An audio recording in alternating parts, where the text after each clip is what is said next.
Olha, agora eu vou passar para a parte aqui referente aos os critérios de escolha do regime matrimonial. Então, nós temos critérios subjetivos, objetivos e vamos ver aqui, então, as vantagens e inconvenientes de cada um deles. Tá? Vamos começar aqui, então, pelos critérios subjetivos, tá? Não jurídicos, mas de ordem moral e de ordem filosófica. Então, o que acontece? Quando as pessoas casam, que é dito, olha, vai haver uma comunhão de vida e dos bens. Então, estão casando, olha, todos os bens que foram adquiridos pertencerão, então, ao casal. Como diz, as pessoas são unidas, então, para o melhor e para o pior, tá?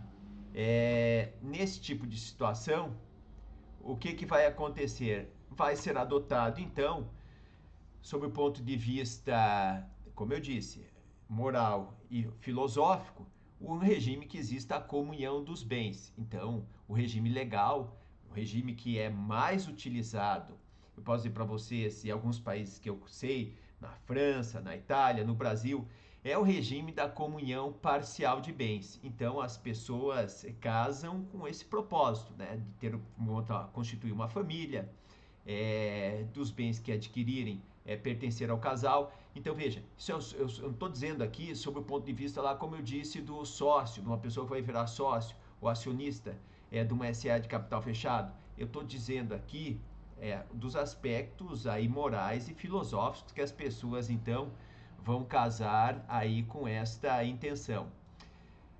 E por que acaba sendo adotado o regime da comunhão parcial de bens? Porque o que acontece com a maioria das pessoas? Né? Não conhece esses regimes matrimoniais, não sabe diferenciar um do outro, não sabe a importância, se um dos cônjuges ele vai ser sócio ou acionista de uma SA de capital fechado. Eles acabam não tendo o conhecimento desse tipo de situação. Então, por ignorância e por desinteresse, vou casar, está mais preocupado com a questão ali, não se preocupa que pode haver o divórcio. Então, ele está mais preocupado ali casar, que tudo vai ocorrer bem, que ninguém casa, é claro, para se divorciar.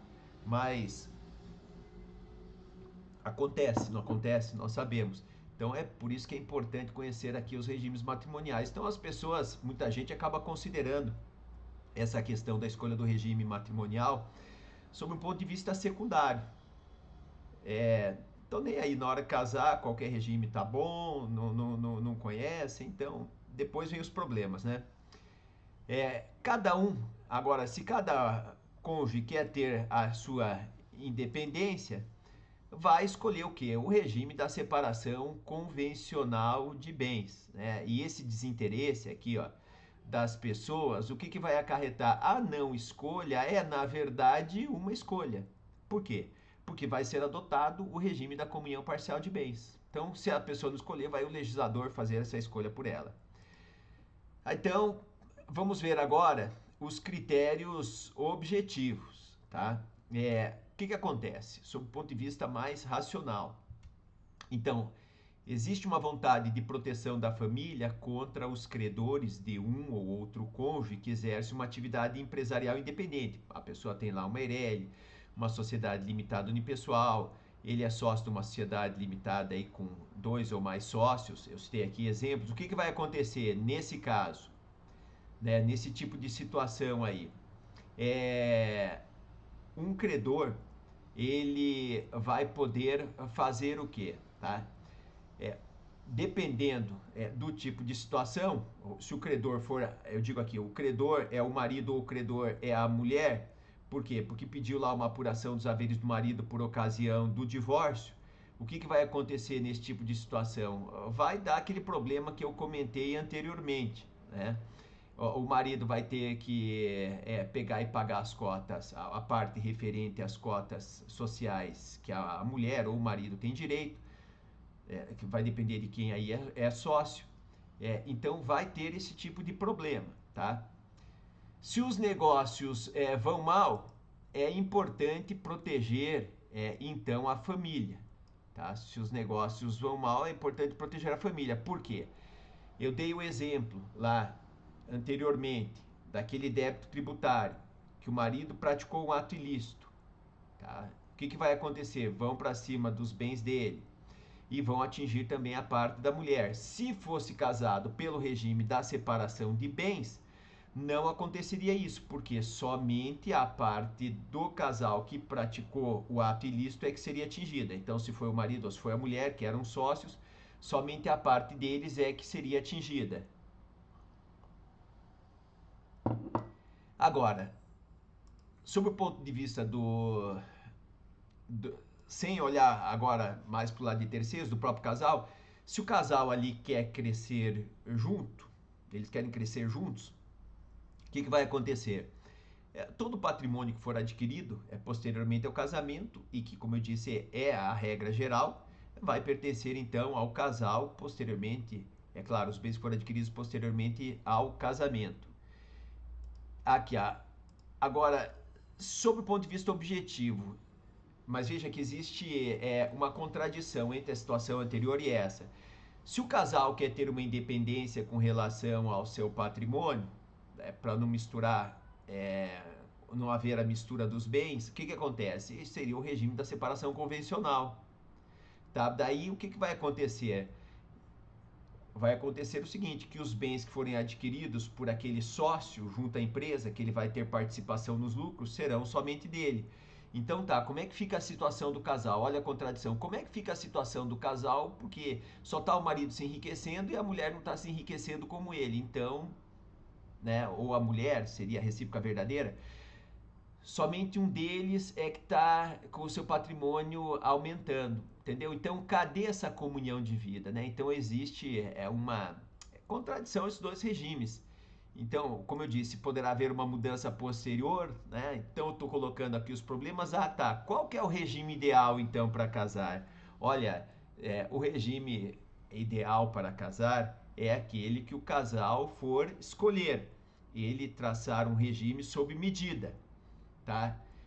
Esse daí seria o melhor regime. E é claro que tem que ser dado publicidade dele. É feito o pacto nupcial antes do casamento para que dê publicidade perante terceiros como que é tratada esta questão dos bens entre o casal, tá? Porque não tem um regime ideal. Isso que é importante aqui ser entendido, e a gente vai ver cada um deles, olha aqui, ó, tem as suas vantagens e desvantagens. Então, vamos ver isso daqui agora. Esse regime aqui eu coloquei uma atenção porque é o regime eleito aí pelo legislador. Então tá, no regime da comunhão parcial de bens, o que vai acontecer? Quais são as vantagens? Proteção do casal para atos mais importantes como a fiança. Então o que acontece? Não vai poder a mulher ou somente o marido prestar uma fiança sem o consentimento do outro. Então vai acabar protegendo o casal entre eles e também havendo uma proteção do casal perante terceiro. Porque você imagine se um deles fosse lá e acabasse sendo fiador sem o consentimento do outro e de uma locação comercial e o imóvel de família fosse penhorado, fosse levado a leilão, o casal perdesse o imóvel. Olha a importância então, né, desse regime. O que vai acontecer? Aí o casal vai ficar protegido. Então essa é a vantagem da escolha de um regime quando existe essa comunhão de bens. Atos de gestão, tá? Atos de administração podem ser realizados por qualquer dos cônjuges com relação ao patrimônio comum. Não falo aqui do patrimônio reservado, do patrimônio particular, porque esse daí o proprietário, que ele vai poder realizar os seus atos tanto de gestão, aqui de administração, como de disposição sem o consentimento do outro cônjuge.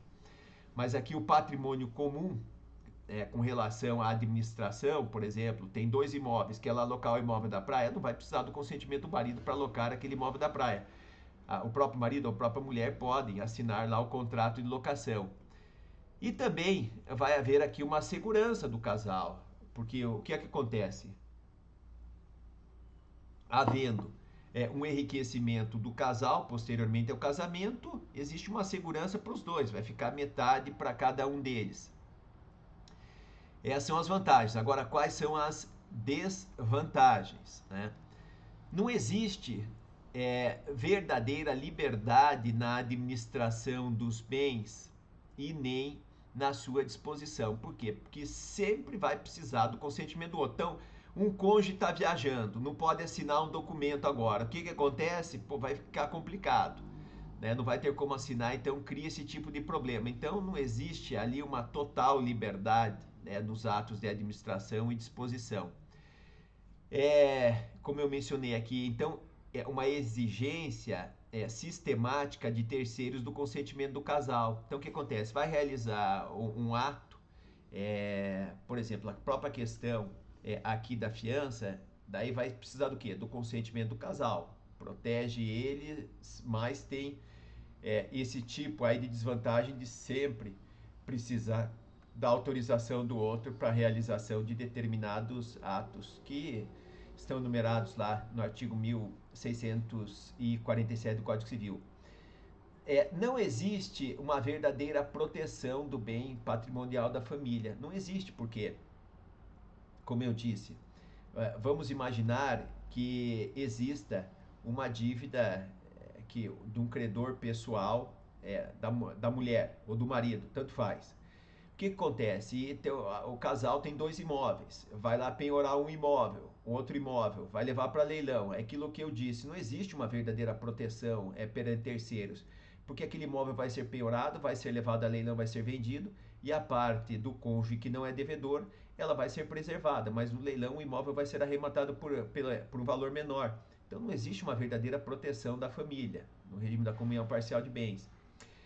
E o que acontece? A liquidação dos bens por ocasião do divórcio é uma complicação, sabe? Não, esse bem aqui foi adquirido antes do casamento, esse bem aqui foi adquirido depois, isso daqui foi subrogação, esse daqui foi doação. Olha, vocês sabem, existem muitos conflitos quando nós falamos do regime da comunhão parcial de bens. Então, essas são as desvantagens. Qual que é a conclusão aqui, né? É ruim para a gestão e divisão dos bens, né? Para a gestão sempre precisa, como eu disse, da administração, do consentimento ali do outro para vários atos, como a realização de uma fiança. E divisão dos bens, fonte de conflitos e não oferece proteção à família. É o que eu acabei de mencionar, tá? Vamos agora aqui para o regime da separação de bens, tá bom? Quais são as vantagens aqui do regime da separação de bens? É simplicidade no funcionamento da gestão e disposição. O bem é só do marido, é só da mulher, ele faz o que ele quiser, ele aluga, ele vende, ele faz o que ele quiser. Então existe essa tranquilidade.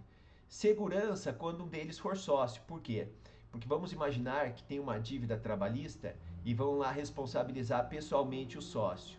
Tá? O que vai acontecer? Não vão poder atingir os bens de quem não é sócio. Então, se a mulher não é sócia, não vão poder atingir os bens dela, só seriam atingidos os bens do marido. Então, existe esta segurança jurídica com relação a essa questão, quando existe a separação convencional de bens. Então, essa é a vantagem. Simplicidade frente a terceiros, porque o próprio artigo 1647 do Código Civil, que diz que no regime da separação absoluta lá de bens, nós vimos anteriormente, não depende do consentimento do cônjuge para a realização de certos atos. Então, o que acontece? Esse regime aí, ele é mais tranquilo sobre esse ponto de vista da proteção patrimonial do casal para a gestão e para os atos de alienação dos bens, para os atos de disposição, tá? Agora, qual a desvantagem desse regime da separação? É egoísta e é desigual, porque tudo que um dos cônjuges adquirir é dele. Mas veja, o que poderia ser possível ser feito? Esse cônjuge, que é, digamos, o não egoísta, o outro pode fazer o quê? O outro, se quiser, faz uma doação para ele. Qual que é o problema? Não tem problema, faz uma doação para ele. Daí deixaria de ser egoísta. Mas ele não é obrigado a doar, isso que é importante saber. E é desigual por quê? Porque acaba crescendo o patrimônio somente dos cônjuges, então vai gerar aí essa desigualdade. É interessante porque protege o casal das dívidas de cada cônjuge e quando cada um tem um patrimônio importante, tá? Então, tanto o marido como a mulher tem um patrimônio importante. Olha, o patrimônio deles não seria atingido ali por obrigações do outro cônjuge, tá? Então, essa questão aqui, ela é interessante da separação de bens. Agora, vamos tratar aqui da comunhão universal. Quais são as vantagens? A proteção do casal para atos mais importantes, como a fiança, como na comunhão parcial, precisa do consentimento de ambos os cônjuges, como eu mencionei aqui. Então acaba protegendo o casal perante terceiros e aqui mesmo internamente, porque um não pode lá realizar o ato sem autorização do outro. Existe uma segurança na divisão dos bens, por quê? Porque daí não vai ter discussão, adquiriu antes do casamento, depois, porque vai se formar uma massa única aqui de bens. Né? Os bens anteriores ao casamento, como os bens no momento do casamento, e os bens futuros acabam pertencendo então ao casal. Existe a segurança e também as dívidas posteriores ao casamento passam a ser ali em comum também do casal. E o que é importante aqui, eu já mencionava de uma maneira breve, é o seguinte: por ocasião do divórcio, quando que são partilhados os bens? Eu vou falar do divórcio mais para frente, mas primeiro tem que pagar as dívidas, o passivo. Depois de pagas as dívidas é que será então partilhado o que sobrar, o ativo, tá? Esse daqui da comunhão universal de bens é a simplicidade, como eu disse, no momento da partilha é metade de cada um. As desvantagens: a ausência de proteção de bens do casal frente a terceiros cai na mesma situação daquela da comunhão parcial de bens. O que acontece? Se um dos cônjuges for devedor, o credor vai penhorar um imóvel lá que pertence ao casal, aquela situação, o imóvel vai ser levado a leilão, mas também vai ser preservada a parte do outro cônjuge que não é devedor. Se ficasse demonstrado ali que o casal se beneficiou com a importância que gerou aquela dívida, daí a parte do outro cônjuge também seria comprometida. É importante saber disso. Esse regime, a meu ver, ele é ruim para casais novos, não é? Até menciona aqui a atração para os interesseiros, né? Pessoas interesseiras aí em patrimônio, para elas é excelente, né? Tudo que a pessoa conquistou no passado vai pertencer a ela. Também se a pessoa tem uma profissão que não vai ter probabilidade de renda futura, de ganhar muito, o que acontece? Tudo que o outro cônjuge ganhar vai ter que dar para outra pessoa. Né? Um vai ter que dar para o outro. Então, esse regime aí da comunhão universal de bens, ele é ruim por causa disso. E desse último regime aqui, que é o da participação final dos aquestos, que é pouco utilizado sob o ponto de vista prático, quais são as vantagens e desvantagens? A proteção do casal para atos mais importantes, como a fiança, que exige consentimento de ambos os cônjuges. É o que fala o artigo 1647 do Código Civil. Lá para realização, para prestar fiança, precisa do consentimento do casal, exceto, diz lá, no regime da separação absoluta de bens. Tá? Então ele diz exceto no da separação absoluta. Então está incluído aqui o regime da participação final dos aquestos, que precisa então do consentimento do casal. Independência recíproca para os bens particulares adquiridos antes do casamento. Então, cada um pode alienar, cada um pode gerir aquele patrimônio adquirido antes do casamento, como ele bem entender, sem a necessidade do consentimento do outro cônjuge. Ausência de uma massa comum, exceto para os bens móveis adquiridos posteriormente ao casamento, que presume-se que pertençam então ao casal. As desvantagens desse regime aqui é porque ele é pouco conhecido pelas pessoas, tá? Então essa é a desvantagem. E tem uma liquidação patrimonial mais complicada, mais difícil ali de ser analisada sob o ponto de vista concreto. Conclusão: ele é pouco usado por desconhecimento das pessoas, tá? Então é isso que eu tinha para dizer a vocês com relação aqui aos critérios de escolha, tá, dos regimes matrimoniais. E eu vou tratar para frente, aqui eu estou falando da questão relacionada, é importante vocês entenderem, do casamento, da escolha do regime matrimonial no casamento para frente, eu vou falar de uma questão interessante, que é o contrato de convivência. É um contrato que as pessoas fazem e elas podem daí escolher o regime que elas quiserem, elas vão formalizar esse documento, tá? Esse daí é formado então um contrato de convivência. E tem a outra situação que eu vou abordar também, que é relacionada à união estável. Porque na união estável vai ser aplicado supletivamente, dentro do que for cabível, o regime da comunhão parcial de bens.